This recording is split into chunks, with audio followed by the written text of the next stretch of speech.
Hello! Before we begin, to those outside of my class, this video is for the Multimodel project for my dual credit class.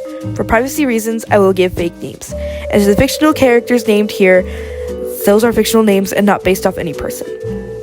Trigger warnings ahead, just in case to those who can't handle the topics within this video, and trigger warnings for the visuals because they go by quickly, and I will try to desaturate, but to also slow it to the best of my abilities that still fall into the given time.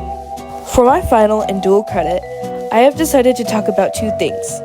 1, mental health as a whole, and 2, one of the ways I recommend to cope with self-image that is led by mental health.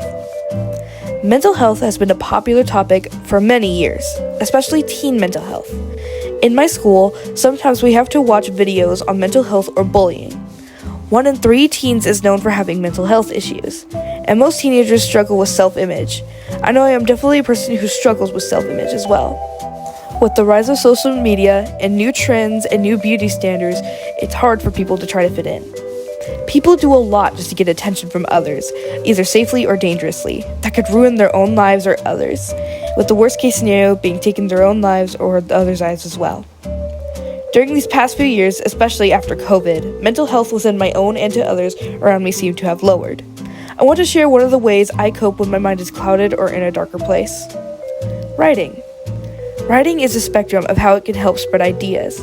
You can rant and you can create your own story to pour your heart into the piece. But I'd like to share one of my stories. The artwork behind me is a character of my personified insecurities, who each represents something about myself I'm not happy with or hate about.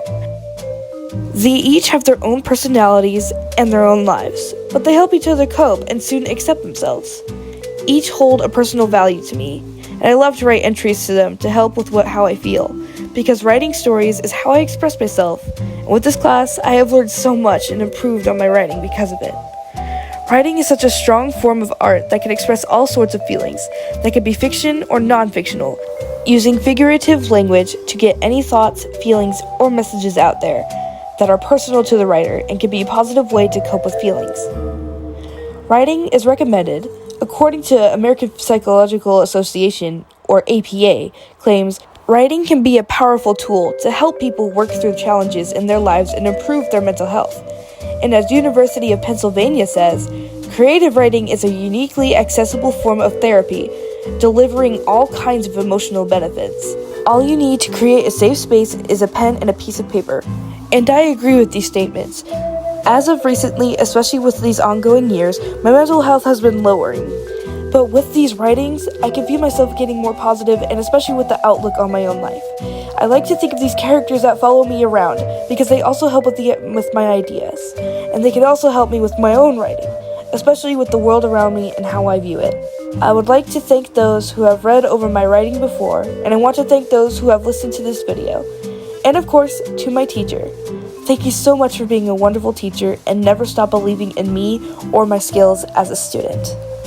Behind me is the finished piece of all my characters within the story I have created, and in the next slide, I will also show a more clear version of it.